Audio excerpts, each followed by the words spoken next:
Welcome back to the channel traders. This is the market analysis video. इस video के अंदर हम देखेंगे ये जो पूरा हफ्ता गया वो उनमें जो हमने सारे स्टॉक्स निकाले थे वो सारे किस तरीके से चले हैं और उनमें मेरा कौन सा स्विंग पोजिशनल ट्रेड एक्टिव है। दूसरी चीज़ हम इस वीडियो के अंदर देखेंगे वो है नेक्स्ट वीक के लिए कौन से सेक्टर्स मुझे बुलिश लगते हैं, कौन से सेक्टर्स मुझे बेरिश लगते हैं। उसके बाद हम आएंगे अगले वीक के लिए कुछ स्टॉक्स निकालेंगे, 4 से 5 स्टॉक्स हम निकालेंगे, वो सारी चीज़ें देखेंगे। और उसके बाद में हम लोग आएंगे मेन पार्ट के ऊपर, दैट इज निफ्टी और बैंक निफ्टी का एनालिसिस। तो इस तरीके से सारी वीडियो रहने वाली है, तो एंड तक देखना। सो let's start this video with last weeks performance. हमारा सबसे पहला स्टॉक था ग्लेनमार्क फार्मा। ग्लेनमार्क के अंदर आपको क्लियरली दिखेगा एक डाउनवर्ड ट्रेंड हमको देखने मिला है एक दिन पहले, और 15 मिनट्स टाइम फ्रेम के ऊपर आके अगर हम देखेंगे तो प्योर हमको डाउन ट्रेंड दिख रहा है। तो इसमें जब तक के ये नीचे आ रहा है 420 का एक टारगेट मैंने रखा हुआ है, वो टारगेट के लिए मैं होल्ड करूंगा। बाकी 400 का एक लास्ट टारगेट रखूंगा। उसके बाद में जैसे 430 क्रॉस करता है 450 और 465 एंड 480 के टारगेट्स के लिए मैं बाय ट्रेड इनिशिएट करूंगा। नेक्स्ट स्टॉक है कॉनकॉर के अंदर एक प्रॉपर सेल मिला, बोला था यहाँ पे सेल मिल रहा है, एक प्रॉपर सेल मिला है, वापस इस जोन में वो आके रुक चुका है। तो अगर यहाँ से सपोर्ट लेता है तो मैं ऊपर के टारगेट्स के लिए टारगेट लूंगा, बाय इनिशिएट करूंगा, या फिर नीचे आता है तो नीचे 550 या फिर 520 तक के टारगेट के लिए मैं सेल पोजीशन बनाऊंगा। नेक्स्ट स्टॉक के ऊपर आते हैं that is Sun Pharma. Sun Pharma ने एक बाइंग दिखाई बहुत परफेक्टली इस लेवल से, रेजिस्टेंस सपोर्ट लेके एक अच्छी बाइंग मिली आपको। अगर फ्राइडे के दिन आपने ट्रेड किया होगा तो बहुत परफेक्ट ट्रेड था। उसके बाद में नीचे आया, अब ये वापस ऊपर जाने के लिए रेडी है। तो अगर 825 से सपोर्ट लेके ऊपर जाता तो 850 और 870 के आसपास के लिए टारगेट मैं लूँगा। बाकी अगर 825 वापस ब्रेक करता है तो 800 एंड 890 के टारगेट के आसपास मैं एक ट्रेड इनिशिएट करूँगा। नेक्स्ट स्टॉक के ऊपर आता है that is Mahindra and Mahindra एक बैरिश ट्रेंड में है, तो नीचे के 680 तक का आप टारगेट ले सकते हो। बाकी अगर 760 क्रॉस करता है तो हम ऊपर के टारगेट्स लेने वाले। नेक्स्ट स्टॉक के ऊपर आते हैं that is Hindustan Unilever. Hindustan Unilever के अंदर आपको क्लियरली दिखेगा एक ब्रेकडाउन आया और स्ट्रेट हमारे सारे टारगेट जितने हमने मार्केट एनालिसिस में बनाए थे और पोस्ट मार्केट एनालिसिस में बनाए थे सारे टारगेट्स हमारे अचीव हो चुके हैं। तो this was a very good thing कि ये एक स्टॉक है जिसने सारे टारगेट्स नीचे के अचीव किए, ऊपर के नहीं। तो 2000 तक आ चुका है। This is a very good zone to buy. I would suggest you कि यहाँ पे आप एक 50% क्वांटिटी में बाय करना स्टार्ट कर सकते हो फॉर अ गुड ट्रेंड। और उसके बाद में निफ्टी और बैंक निफ्टी एक ऐसी लेवल पे, ये लेवल है जहाँ पे आपको बाय करना चाहिए। मैंने बोला था मैंने कैपिटल इनपुट कर दिया था, कुछ कैपिटल रखा था, 60% कैपिटल मैंने इनपुट कर दिया था, 40% रखा था। अब इस डिप में मैंने जो कल आया इसमें 30% और ऐड कर दिया। जो 10% बचा है वो 15,800 अगर आता है तो उसके लिए मैंने रखा हुआ है। नेक्स्ट स्टॉक के ऊपर आते हैं दैट इज रिलायंस।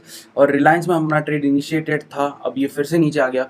ऑलमोस्ट हमारा टारगेट अचीव कर लिया था इसने, बट हाँ 2 टारगेट्स तो इसने अचीव कर लिया। मेरा तीसरा टारगेट अचीव नहीं किया, ये फिर नीचे आ चुका है ऑलमोस्ट मेरी स्टॉप लॉस लेवल पे। अगर कल अप डाउन खुलता तो मेरा स्टॉप लॉस हिट हो जाएगा। I will exit this trade.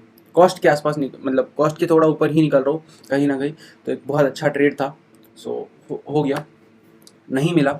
सो इस तरीके से अगर होता है तो लेट्स सी व्हाट हैपेंस। बस इसमें मेरा लॉन्ग ट्रेड इनिशिएटेड है। तो हम आते हैं सेक्टोरियल एनालिसिस के ऊपर, देखते हैं सेक्टर्स में क्या मूवमेंट मुझे पर्सनली लग रहा है। हमारा सबसे पहला सेक्टर है ऑटो सेक्टर, और ऑटो सेक्टर प्योरली बेरिश हो चुका है, प्योर बेरिश है।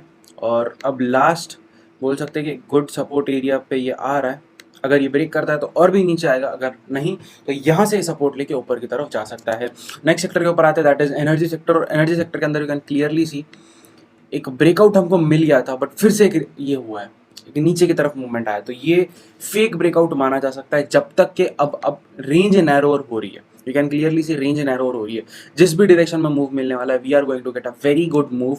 Next sector is FMCG. FMCG में एक अच्छा बाइंग दिख रहा है, कहीं ना कहीं बाइंग दिख रहा है, और एक अच्छे जोन से बाइंग दिख रहा है। यू कैन क्लियरली सी यहाँ पे एक सपोर्ट है, वहीं से उसमें बाइंग आई है, परफेक्ट। तो अगर अब ये सपोर्ट साबित होता है कि it is a very good support, और अगर ये यहाँ से ऊपर जाता तो ध्यान रखना आपको ऊपर की तरफ अच्छे टारगेट्स ये ट्रेंड लाइन तक मिल सकता है। बाकी अगर नीचे से टूटता है तो next support area is somewhere around in this zone. तो यहाँ तक का एक आपको बड़ा टारगेट मिल सकता है। Any direction it is very good for us. Next sector is infrastructure.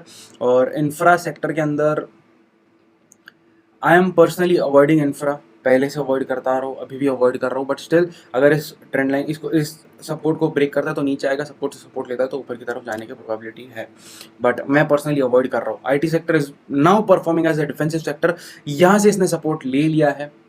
पिछले मार्केट एनालिसिस में मैंने बोला था यहाँ से ये अगर जोन से बाहर निकलता है तो हमको ये ट्रेंड लाइन को ध्यान देना है, और अभी वो उस ट्रेंड लाइन पे आ चुका है। ट्रेंड लाइन ब्रेक करेगा, ऊपर के 2 टारगेट्स अचीव करेंगे होगा, नहीं तो फिर नीचे से आएगा, नीचे जाएगा तो फिर शायद मार्केट के जैसे ही वो नीचे की तरफ गिर सकता है। डिफेंसिव की तरह एक्ट कर रहा है आईटी और metals. Next sector is media. Media भी मैं पर्सनली अवॉइड करने के वर्ड्स पे हूँ। तो बस इतना है कि अगर यहाँ से सिंपली अगर ये जोन ब्रेक करता है तो 1906 का इंडेक्स में हम टारगेट ले सकते हैं। ये जोन ब्रेक करता है अगर समझो तो हम लोग ऊपर का 2180 का टारगेट ले सकते हैं, ऑलमोस्ट 140 पॉइंट ऊपर का टारगेट ले सकते हैं। ओके, नेक्स्ट सेक्टर के ऊपर आते हैं, दैट इज मेटल सेक्टर, जो मेरा फेवरेट सेक्टर था और इसमें एक ब्रेकआउट हमको देखने मिला और ईजी टारगेट अचीव हुआ। तो मेटल्स में मैं बुलिश था, जिस रीज़न से था वो रीज़न सही में बहुत परफेक्ट रीज़न था और हमको एक अच्छा ब्रेकआउट और पूरा मूव हमको देखने मिला है। अब बस इतना है, ये एरिया को अगर ये रिस्पेक्ट करता है, यहाँ से सपोर्ट लेता है, तो इस बार इसको भी ब्रेक करके यहाँ तक ये आएगा। अगर नहीं तो ये यहाँ से फिर से यहाँ ये वाला जोन दैट इज 5300 के आसपास ही वापस आ सकता है। नेक्स्ट सेक्टर के ऊपर आता है दैट इज फार्मा। फार्मा एक डबल बॉटम बनाने के वर्ड्स के ऊपर है। This is a very good support zone. ये ब्रेक होता है तो नीचे की तरफ हम सपोर्ट अगर देखें तो यहाँ कहीं सपोर्ट आता है। बाकी अगर ये डबल बॉटम फॉर्म करके ऊपर जाता है तो डबल बॉटम यहाँ कहीं कंप्लीट होगा, दैट इज 13,000 के आसपास। तो 13,500 के आसपास का हम टारगेट ले सकते हैं। नेक्स्ट और लास्ट सेक्टर के ऊपर आता है दैट इज रियलिटी, जिसको मैं अवॉइड कर रहा हूँ, इंफ्रा और रियलिटी। तो इसमें कोई व्यू नहीं दूंगा, बस हाँ इतना है, पहले एक रेजिस्टेंस था अब एक सपोर्ट है, same zone. Resistance is now acting as support. ध्यान रखना किस तरीके से आपको ट्रेड करना है। ओके, सो इसी के साथ अपना सेक्टोरियल एनालिसिस वाला पार्ट भी कंप्लीट हो गया। अब हम आते हैं नेक्स्ट वीक के लिए कुछ स्टॉक्स निकाले हुए, वो स्टॉक्स किस तरीके से परफॉर्म करने वाले, वो सारी चीजें हम इस वीडियो के अंदर देखने वाले। So let's start with the stocks analysis part. So इस वीक के लिए हमने कौन से स्टॉक्स निकाले हैं? HCL tech, that is IT, Zee Entertainment या फिर मीडिया सेक्टर से हमने लिया है, इंडस टावर लिया है, ट्रेंट लिया है, पेट्रोनेट LNG लिया है। तो 5 स्टॉक्स हमने लिए, डिफरेंट सेक्टर से अलग अलग तरीके के स्टॉक्स हमने लिए और हर किसी में ना आज कुछ अलग सीखने मिलेगा। कहीं चार्ट पैटर्न्स मिलेगा, कहीं सपोर्ट रेजिस्टेंस मिलेगा, कहीं ट्रेंडिंग सपोर्ट रेजिस्टेंस, कहीं बहुत कुछ अलग अलग इस वीडियो के अंदर है। सो स्टॉक्स एनालिसिस वाला पार्ट ध्यान से और थोड़ा अच्छे से देखना। सो अब अगर हम HCL टेक्नोलॉजीज में देखें तो HCL टेक्नोलॉजीज में जो हमारा रेगुलर और मेरा पर्सनल फेवरेट पैटर्न है दैट इज ट्रायंगल पैटर्न, वो मुझे पर्सनली स्पॉट हो रहा है। यू कैन क्लियरली सी एक ट्रायंगल पैटर्न मुझे स्पॉट हो रहा है। इसको थोड़ा और परफेक्ट अगर हम करेंगे तो इस जोन से भी हम एक ट्रेंड लाइन मार्क कर सकते हैं। ओके, सो इसको परफेक्ट ही अगर हमको करना है तो इस जोन से भी हम एक ट्रेंड लाइन मार्क कर सकते हैं। तो हमको एक बड़ा पिक्चर तो मिल चुका है कि किस तरीके से मूव आ सकता है। अब इंट्राडे के अंदर बस इतना देखना कि अगर इसका ब्रेकआउट और ब्रेकडाउन आता है तो हम नीचे की तरफ इन 2 टारगेट्स के लिए सेल बना सकते हैं और ऊपर की तरफ हम 1180 का पहला टारगेट और 1200 का दूसरा टारगेट हम ले सकते हैं HCL टेक्नोलॉजीज में। बट एक अच्छा स्टॉक है, आईटी डिफेंसिव सेक्टर की तरह काम कर रहा है, तो इस चीज़ को ध्यान में रखना, आपको अच्छा ट्रेड मिल सकता है। नेक्स्ट स्टॉक के ऊपर आते हैं दैट इज जील। और जील के अंदर इसको लेने के पीछे रीज़न है, जबकि मैं मीडिया अवॉइड कर रहा हूँ बट स्टिल इस स्टॉक को लेने के पीछे का रीज़न बहुत ज़्यादा सिंपल है, दिस एरिया। तो this can be a stock that you should add in your portfolio. अच्छे जोन पे आ चुका है, यहाँ से एक अच्छा बाइंग मिलता है। अगर मैं आपको एक बड़े पिक्चर पे दिखाऊं तो डेली टाइम फ्रेम के ऊपर अगर हम जाएंगे तो ये ही लास्ट गैप बचा हुआ, बट ये जो है 380 से नीचे आया है, बहुत बड़ा फॉल दिया है, उसके बाद ये ऊपर जाने की कोशिश कर रहा है। ओके, सो इस चीज़ को ध्यान में रख सकते हैं। और अगर यहाँ से ये नीचे आता है तो 208 के लिए सेल करो और 195 के लिए सेल करो। ऊपर जाता है 240 is your first target and 265 is your second target. बड़े टारगेट दे रहा हूँ because this is a swing trade या फिर एक इन्वेस्ट में अलग कुछ इक्विटी में इसमें बना सकते हो। नेक्स्ट स्टॉक के ऊपर आते हैं दैट इज इंडस टावर। और इस स्टॉक के अंदर भी हमको 2 मेन चीज़ मिल रही है। First is support zone, horizontal support, and second is trending resistance. एक ट्रेंडिंग रेजिस्टेंस भी हमको देखने मिल रहा है। सिंपल क्लियर है, ब्रेकआउट आएगा, हम ट्रेड इनिशिएट करेंगे, फर्स्ट टारगेट, सेकंड टारगेट, नीचे की तरफ 195 will be the first target and 185 will be the second target. इस तरीके से हम नीचे 2 टारगेट्स और ऊपर 2 टारगेट्स लेंगे। नेक्स्ट स्टॉक के ऊपर आते हैं दैट इज ट्रेंट।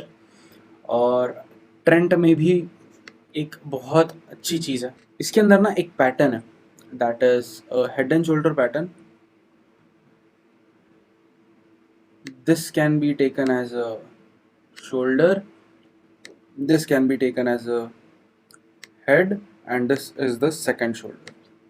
सिंपल है, आई होप आपको समझ में आया होगा क्या है, किस तरीके से हेड एंड शोल्डर पैटर्न है। अब इसका ब्रेकडाउन अगर हमको मिलेगा तो सिंपल तरीके से अगर हम एक ट्रेंड लाइन मार्क करते हैं तो previous resistance now a support break करता है तो नीचे इन दो टारगेट्स के लिए हम सेल करेंगे। एक फाइनल टारगेट 10-20 का लेंगे अगर बहुत बड़ा ड्रास्टिक फॉल आता है तो। अगर यहाँ से सपोर्ट लेता है तो ऊपर की तरफ दैट इज 1140 का हम एक टारगेट लेंगे और 1180 का हम दूसरा टारगेट लेंगे। सिंपल है। नेक्स्ट स्टॉक के ऊपर आते हैं दैट इज पेट्रोनेट LNG। इसके अंदर एक फ्लैग एंड पोल पैटर्न है, एक बहुत simple flag and pole pattern है।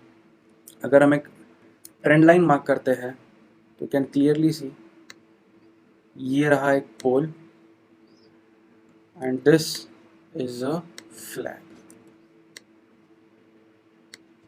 सिंपल और बहुत easy flag and pole pattern है। मोस्ट प्रोबेबली हमेशा फ्लैग एंड पोल के बाद मार्केट ऊपर की तरफ ही जाता है। अगर ये ऊपर ब्रेक करता है तो 222 and 230 will be my target. नीचे आता है तो यहाँ तक, इस नीचे वाली ट्रेंड लाइन तक आप एक टारगेट ले सकते हो। इसको ब्रेक करता है तो 207 एंड 200 इन दो टारगेट्स के लिए हम सेल कर सकते हैं। सिंपल है।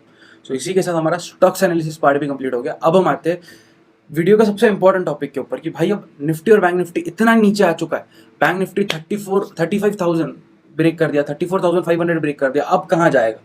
तो इस वीडियो का आंसर हमको आगे मिलेगा। सो let's start with the index part and देखते हैं इंडेक्स में किस तरीके का मोमेंटम को देखने मिलेगा। सो हम स्टार्ट करेंगे निफ्टी के साथ और निफ्टी के अंदर it was a very good day to trade, I would say. एक बहुत अच्छा दिन था। गैप डाउन, सेल मिला, सपोर्ट लिया, गैप फिल किया, फिर नीचे आया। तो ट्रेडिंग के हिसाब से आप किसी भी साइड में ट्रेड करते, कॉल या put, at the end you would have ended up in profit. कुछ ना कुछ तो प्रॉफिट में आप निकल ही जाते। तो इस तरीके से निफ्टी था एक दिन पहले। अब देखते हैं इसमें बड़ा पिक्चर क्या है, बिकॉज एट दिस पॉइंट हमको बड़ा पिक्चर दैट इज 1 वीक पे भी देखना जरूरी है कि 1 वीक पे हमको कुछ दिख रहा है क्या। सबसे पहले सारी पुरानी लेवल्स डिलीट करूंगा। 1 वीक पे ना मुझे एक चीज स्पॉट हो रही है, 16,000 was a previous resistance and now can act as a support। देखते हैं किस तरीके से किधर मूवमेंट आएगा। बट अगर इसको ब्रेक करेगा तो बड़े पिक्चर में हमको 15,500 के आसपास का टारगेट मिल रहा है। मतलब 500 पॉइंट एक बड़े पिक्चर में वीकली टाइम फ्रेम के ऊपर हमको दिख रहा है कि यहाँ तक ही आ सकता है, because this is a second support zone. उससे और नीचे आता है तो वहाँ तक अभी हम एक्सपेक्ट नहीं करते हैं। डेली टाइम फ्रेम के ऊपर अगर हम आके देखते हैं तो हमको भी सेम चीज़ दिख रही है कि इस जोन में काफ़ी ज़्यादा कंसोलिडेशन हुआ था, तो शायद ये जोन में मार्केट सपोर्ट लेके ऊपर जा सकता है। दूसरा एक चीज़ है कि यहाँ पे एक गैप था, यहाँ पे एक गैप था, ये गैप फिल हो चुका है। अब हो सकता है यहाँ कहीं का दैट इज इस जोन में जो गैप बचा था वो फिल हो जाएगा। This was a small gap, ये भी फिल हो सकता है। तो करीबन हम वो भी एक्सपेक्ट कर सकते हैं। 1 आवर टाइम फ्रेम के ऊपर अगर हम आके देखेंगे तो सेम चीज़ दिख रही है, यहाँ का वाला गैप दिख रहा है। ओके, सो अब हम स्ट्रेट अवे 15 मिनट्स के ऊपर आके हमारी लेवल्स ड्रॉ करते हैं। अगर कल market in any scenario breaks 16,200 तो 16,000 तक का टारगेट हम लेने वाले, पहला टारगेट। उसके बाद और नीचे आएगा तो 15,800 and final target will be 15,500। But अगर यहाँ से ये ऊपर जाता है और 16,300 से ऊपर निकल जाता है, सस्टेन करता है, तो हम पहला टारगेट लेंगे 16,470 का। दूसरा टारगेट हम लेंगे अप्रॉक्सीमेटली 16,650 का एंड थर्ड टारगेट हम लेंगे 16,825 का। इस तरीके से हम ऊपर के टारगेट्स लेने वाले हैं। नीचे के टारगेट्स भी आपको दिख गए, ऊपर के टारगेट्स भी आपको समझ गए। ओके, अब आते हैं बैंक निफ्टी के एनालिसिस के ऊपर। इसको भी हम सबसे पहले 1 वीक टाइम फ्रेम के ऊपर देखेंगे। सारी ड्राइंग्स हटाते हैं। 1 वीक के ऊपर आपको दिखेगा कि अभी वो जिस जोन पे है, अ गुड सपोर्ट जोन, इसको ब्रेक करेगा तो करीबन यहाँ तक वो आ सकता है, इसको ब्रेक करेगा तो यहाँ तक वो आ सकता है। जहाँ तक वो ना जाए तो हमारे लिए बहुत अच्छा होगा। मतलब मैं पर्सनली तो एक्सपेक्ट नहीं करता इतना बड़ा फॉल है, बट अगर आता है तो नो प्रॉब्लम, थोड़ा बहुत गैप डाउन होके हम लोग ऊपर रिकवरी दे सकते हैं। बाकी अगर ऊपर जाता है, अगर हम एक डेली टाइम फ्रेम के ऊपर अगर हम देखेंगे तो आपको क्लियरली दिखेगा एक हेड एंड शोल्डर है, not a proper head and shoulder but a kind of head and shoulder है। इसको मैं नहीं मार्क करूंगा, but this zone should be respected now, this zone should be respected now. So trend wise अगर हम देखें तो अगर हम यहाँ से एक ट्रेंड ड्रॉ कर रहे हैं तो फेक ब्रेकआउट्स बहुत बार मिले। फेक ब्रेकआउट मिल रहा है, नीचे गिर रहा है, फेक ब्रेकआउट मिल रहा है, नीचे गिर रहा है मार्केट। तो अब इसी को हम कंटिन्यू करते हैं। अगर कल मार्केट इस जोन को ब्रेक करता है तो नीचे की तरफ हम ऑलमोस्ट आई वुड से 33,420 का पहला टारगेट लेंगे एंड 32,700 का हम दूसरा टारगेट लेंगे। बाकी अगर यहाँ से ये ऊपर निकलता है और इस ट्रेंड लाइन को ब्रेक करता है तो पहला टारगेट हम 35,600 का लेंगे, दूसरा टारगेट हम 36,400 का लेंगे और थर्ड टारगेट 37,200 का लेंगे। इस तरीके से हम ऊपर के 3 टारगेट्स लेने वाले, नीचे के 3 टारगेट्स लेने वाले। ओके, सो आई होप आपको ये सारी चीज़ें समझ आई होगी क्या करना है। This is a very good time to invest. बोला था 60% मतलब जो डिप आएगा उसमें 60% बाय कर देना। दिस इज द टाइम, आपको 60% अभी बाय करना है, बाय कर लो। 40% मैं पर्सनली 60% पिछले डिप में कर चुका था जब यही इसी लेवल पे आया था। अब वापस से मैंने जो 40% में से 30% बचा था वो मैंने ऐड कर दिया, 10% रखा अगर 15,800 मार्केट जाता है तो। ओके, सो आई होप आपको ये सारी चीज़ समझ आ रही होगी और आपको पसंद आया होगा। पसंद आया तो please like share subscribe comment सब कुछ करे जाना। With that said I end this video on a very happy note. Happy day to all guys, bye and thank you for watching and staying this.